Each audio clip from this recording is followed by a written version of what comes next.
welcome back and thank you for staying put. We will be diving into our newspaper review. We'll be reviewing the front pages of our national dailies. We'll be starting with Daily Trust. On the front, boldly, we have ahead ADC's meeting today. Atiku woos PDP leaders to coalition. On the top right, we have how we can transform. On the top left, we have how we can transform livestock sector into modern businesses. Minister, that's page 28 on Daily Trust. We have military kills 10 terrorists at Nigeria-Cameroon border. That is on page 10 of Daily Trust newspaper. Down below, we have INEC proposes fresh guidelines for review of election result. That is also on page 6 of Daily Trust newspaper. At the bottom, we have Ntata buried in Saudi Arabia. You can see on the pictures depicted the remains of lead Al-Haji Ntata being taken to the cemetery for burial after his janaiza prayers at the Prophet's Mosque in Medina, Saudi Arabia yesterday. We have now Bokolo, the rise and fall of bandit warlord. That's on page 39 if you want a good read so that you can know the history of Bokolo. We have Lagos traditional ruler dethrones 6 chiefs for impersonating him at LP campaign. That is on page 13 on Daily Trust newspaper. If you want to know how that unravels, make sure you grab yourself a copy and stay updated. On the next paper, we have First News boldly in front. We have gunmen kill 19 at community gathering. We have security forces dismantle key ESN camps in Imo, kill commanders. Down below, we have Ntata buried in Medina as federal government. Dangote others attend janaiza. Dangote refinery slashes petrol price to 840 naira per litre. At the top left, we have Peter Obi's one-term promise hard to believe. Ex-IPAC chairman Yabagi Sani.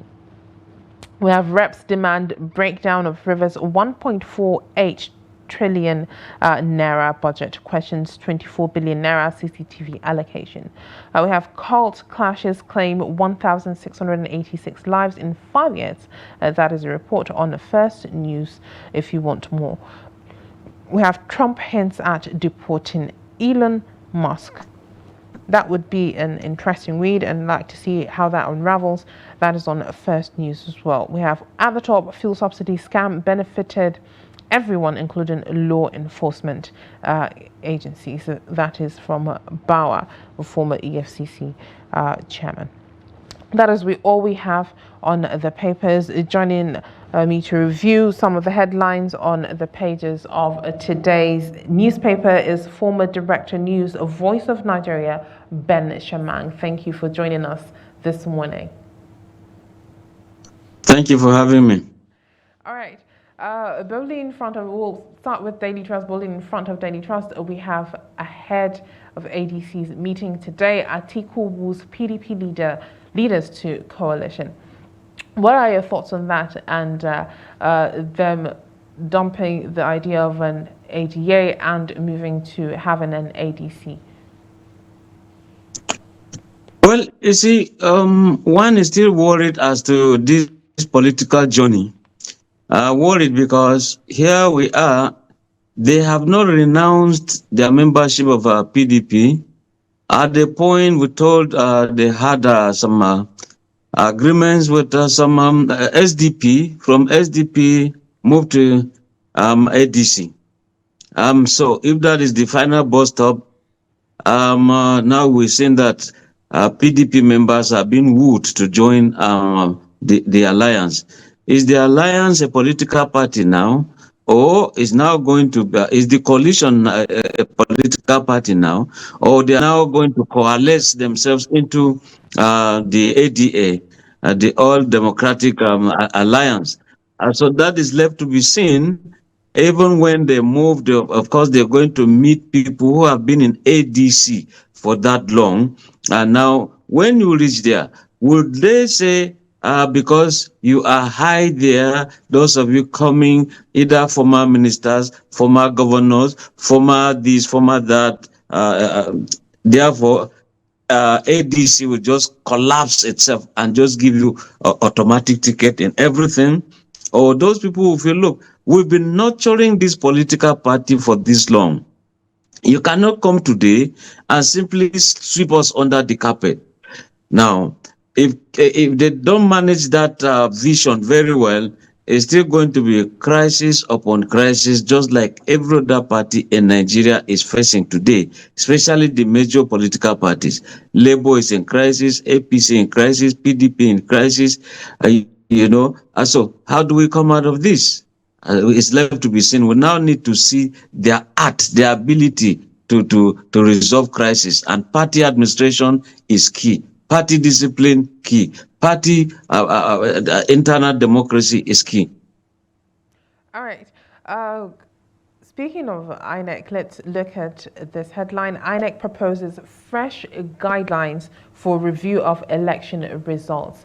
What are your thoughts on that? And do you think that will make any impact when it comes to having credible results? I think it's good omen.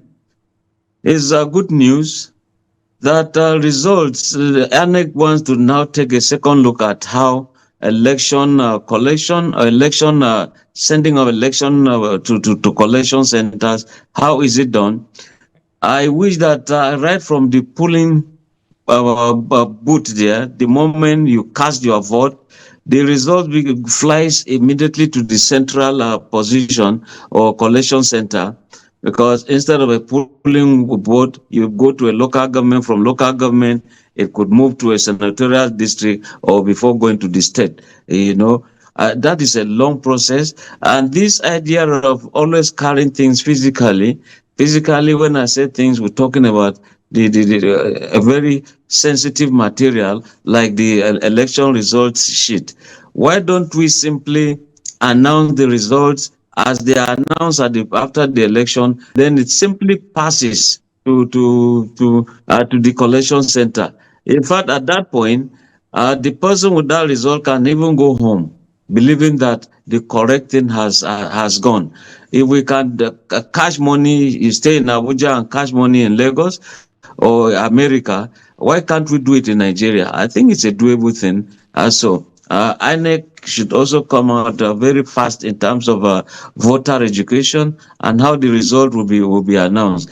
And I saw that the chairman Mahmoud, Professor Mahmoud, is saying that it's going to be soon. There soon should be very, very soon.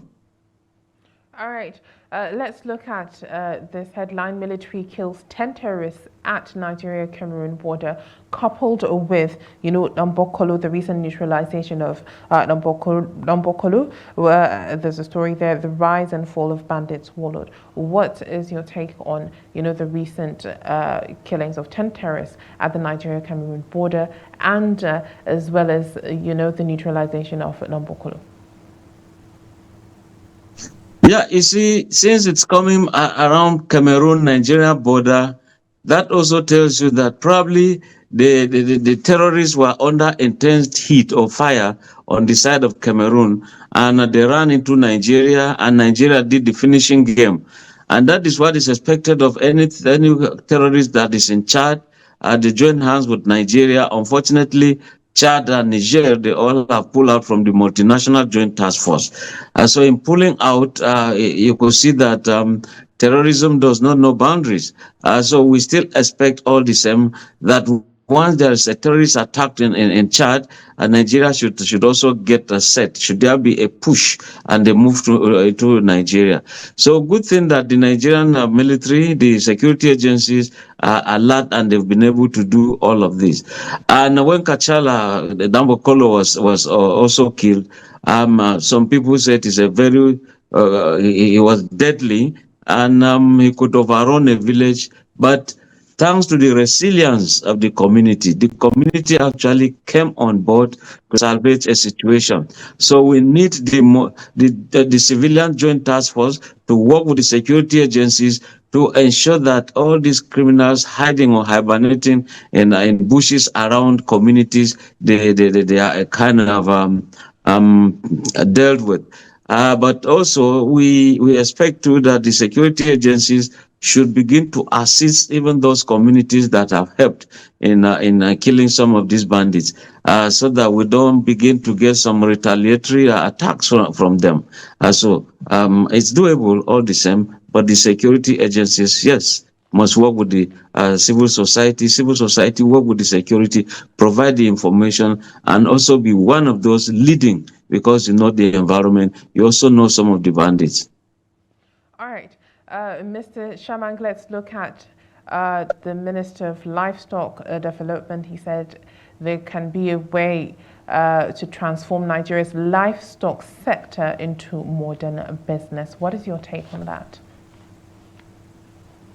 Yes, honestly, just like Tinubu put it in a very joking way, he said agriculture should be sexy. I mean, in other words, look, it should be attractive to the youth. I mean, just like the middle past president of the African Development Bank, Akin Wumi, will say that when we treat agriculture like business, then we are getting it right. But we should not look at it like agri belongs to the older generation. We are modern people. No.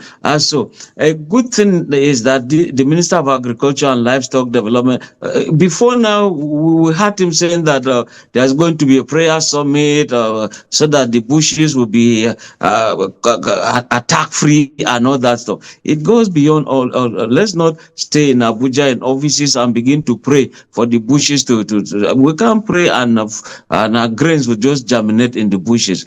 God has given us the wisdom, He gave us the material, He gave us the capability. We should be able, therefore, appreciate God to ensure that we make our bushes agriculture the way they ought to be. But in doing all of that, the minister also knows that he has to work with the agro ranchers of the Civil Defense Corps.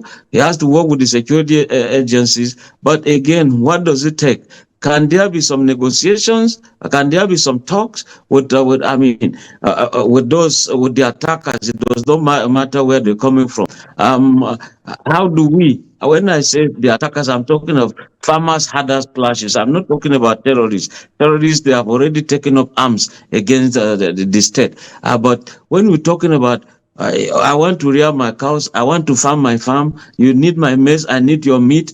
So there has to be a point of convergence. So we need the government to do all of this so that Nigerians will live peacefully. Hunger is serious, and everybody, once there's no food, everybody goes hungry. And I saw somebody did some posting where some cows entered his farm, and he was lamenting. He said, "Look at me standing. Look at them." He did some videos. That kind of a thing can trigger some crisis, So with this kind, I mean, this man probably bought the farm. Not probably. Look at its massive farm, and I could see massive cows into it, and he just stood there lamenting. I think it's not the best of times for Nigeria at this point in time, too. All right, Mr. Shamang, quickly before we wrap up, what are your thoughts on the Ntata burial in Saudi Arabia? Yes, may his soul rest in peace. And we pray that God comforts the family. Nigeria, an industrialist, is gone. And we also pray that his businesses will continue to strive, because if those businesses are closed, many mouths in Nigeria will close.